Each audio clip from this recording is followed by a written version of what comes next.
Hi everyone, আসসালামু আলাইকুম। Welcome back to my channel. আজকের রেসিপিতে থাকবে চিকেন কষা। খুব সহজে অল্প উপকরণ দিয়ে কিভাবে কম সময়ের ভিতরে বানিয়ে নেবেন চিকেন কষা। আজকে আমার রেসিপিটা দেখলে আপনারা বুঝতে পারবেন।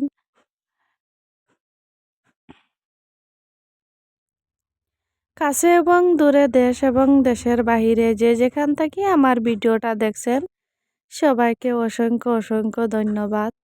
আর যারা আমার চ্যানেলে নতুন জয়েন হয়েছেন, প্লিজ চ্যানেলটা সাবস্ক্রাইব করে নেবেন আর একটা লাইক দিয়ে ভিডিওটা শুরু করবেন।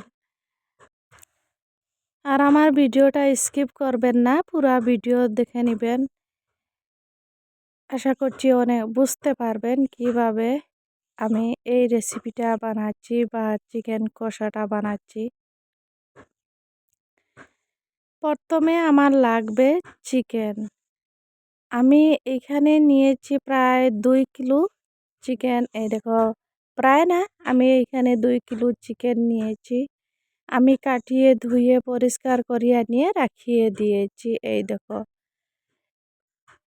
তারপরে একটা কড়াই বসিয়ে দিয়েছি, কড়াইটা গরম হয়ে গেছে। এখন দিয়ে দিচ্ছি সরিষার তেল।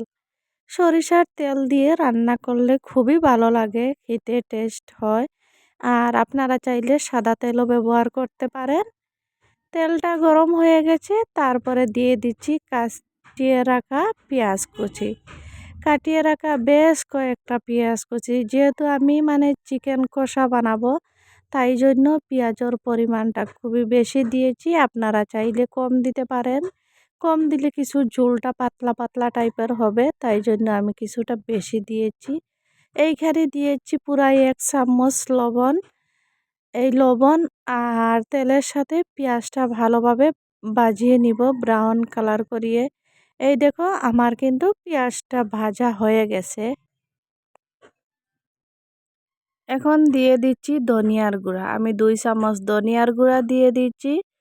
১ চামচ মরিচের গুঁড়া দিয়েছি, আবার হাফ চামচ দিয়েছি মরিচের গুঁড়া, আর ১ চামচ দিয়েছি হলুদের গুঁড়া। এই সবগুলা শুকনো মশলাগুলো আমি কিন্তু পেঁয়াজের সাথে ভালোভাবে নাড়িয়ে নিব।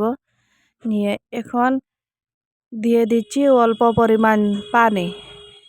অল্প বলতে আমি ছোটো সাইজের গ্লাস দিয়ে ১ গ্লাস পানি দিয়েছি। দিয়ে এখন ভালোভাবে নাড়িয়ে নিব। এইভাবে ৩ থেকে ৪ বার আমি কষিয়ে নিব মশলাগুলা। এখন একবার আমি কষিয়ে নিয়েছি, নিয়ে এখন আরেকবার আমি পানি দিয়ে দিচ্ছি। দিয়ে এখন এইভাবে কিন্তু আমি ৩ থেকে ৪ বার, আবারও বলছি, আমি কষিয়ে নিব। এখন দিয়ে দিচ্ছি আদা বাটা আর রসুন বাটা।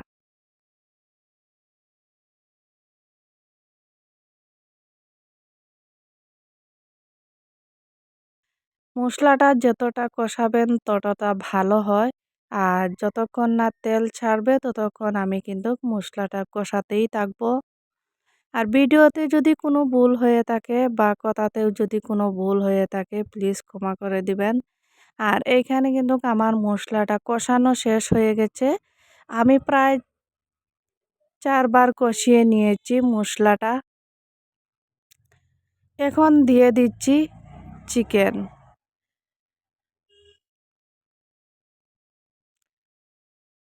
দিয়ে ভালোভাবে মশলার সাথে মিশিয়ে নিয়েছি। নিয়ে এখন ঢাকনা দিয়ে ঢাকিয়ে দিব। আর সরি, আপনাদের কাছে আমি অফ ক্যামেরায় কিন্তু আবারও কিন্তু ১ চামচ লবণ দিয়ে দিচ্ছি, কারণ আমার ১ চামচ লবণে মতন লবণ দিয়ে দিচ্ছি। আমি ভুলে গেছি ক্যামেরাটা অন করতে।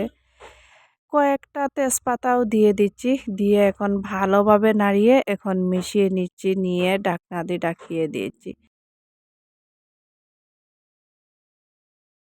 এখন কিন্তু হালকা হালকা পানি বেরোচ্ছে, কিন্তু এই মাংসর থেকে অনেকগুলা পানি বেরোবে, তাই জন্য আমি গ্যাসের আঁচটা একদম মিডিয়াম সাইজের রাখছি।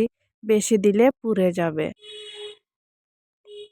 এইভাবে আলতো হাতে আমি আস্তে আস্তে করে নাড়িয়ে নিয়েছি। এইখানে পুরা গোটা ২ কেজি একটা মুরগি আছে। যেহেতু আমরা কাটা মুরগ খাই না, তাই জন্য গোটা মুরগ আনেন। আর এখন কিন্তু এই দেখো, মাংসর থেকে কতগুলা পানি বেরিয়েছে। এই পানিটা কিন্তু শুকিয়ে নিব। নিয়ে আর অল্প পানি দিয়ে আমি 2 বারের মতন কষিয়ে নিব।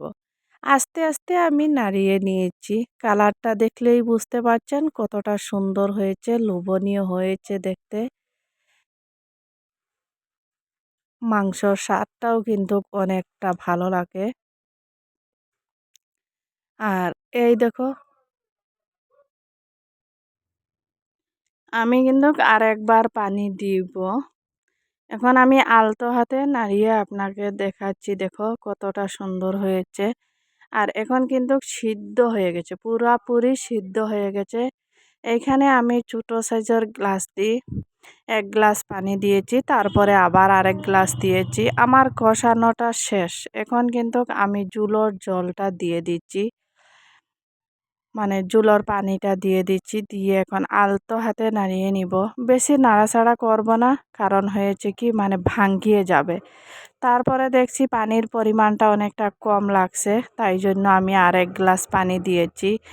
এই গ্লাসটা কিন্তু খুবই ছোট, মানে বড় সাইজের চায়ের কাপ দিয়ে 1 কাপ হবে পানি। এখন আমি নাড়িয়ে ভালোভাবে তারপরে ঢাকনা দিয়ে আমি ঢাকিয়ে দিয়েছি প্রায় 5 মিনিটের জন্য। এখন 5 মিনিট পরে আবার আসলাম। এই দেখো আমি আপনাদের সাথে দেখাচ্ছি। দেখো এখন অনেকটা পানি শুকিয়ে গেছে, কিন্তু কতটুকু আমি রাখবো না, আমি আরও পানি শুকিয়ে নিব। আমি এখন একবার নাড়িয়ে নিয়েছি, যা কারণ হয়েছে কি নিচের তাকি পুড়ে না যাবে, ভাব না নিচের তাকি লাগে না যায় মানে কড়াইয়ের মধ্যে। এখন আবার আমি ঢাকনা দিয়ে ঢাকিয়ে দিয়েছি প্রায় 2 মিনিটের জন্য দিয়েছি। দিয়ে এখন 2 মিনিট পর আবার আসলাম। এই দেখো আমার কিন্তু চিকেন কষাটা পুরাপুরি হয়ে গেছে। আর কালারটা দেখেই আপনারা বুঝতে পারছেন মাশাআল্লাহ কতটা সুন্দর হয়েছে, কতটা লোভনীয় হয়েছে। এখন আমি গ্যাসটা বন্ধ করে দিব। আর আমি নামানোর পরে এই দেখো দেখিয়েছি, আপনারা ভাবতে পারেন অনেকটা ঝোলের জল দিয়েছি বা পানি দিয়েছি, না গো। এই দেখো একদম কষা কষা হয়েছে, আর কালারটা দেখছো কতটা লোভনীয় হয়েছে। মাশাআল্লাহ খেতেই কিন্তু অনেকটা টেস্টি হয়েছে, খুবই ভালো লাগছে। এখন আমি বাটিতে নিয়ে নিব, নিয়ে আপনাদের সাথে দেখিয়ে দিব। আপনারা বাড়িতে অবশ্যই এইভাবে বানিয়ে খাবেন, খুবই ভালো লাগবে। এইভাবে বানাবেন। আর একটু একটু করে আমি বাটিতে নিয়ে নিচ্ছি। এই দেখো ভিডিওটা কেমন হয়েছে, হ্যাঁ, বা রেসিপিটা কেমন হয়েছে আপনাদের মতামত আমাকে কমেন্টের মাধ্যমে জানাবেন। ভিডিওটা এখানে শেষ করছি। সবাই ভালো থাকবেন, সুস্থ থাকবেন। আল্লাহ হাফিজ। দেখা হবে আবার নতুন কোনো রেসিপি নিয়ে আসবো। বিদায় নিচ্ছি।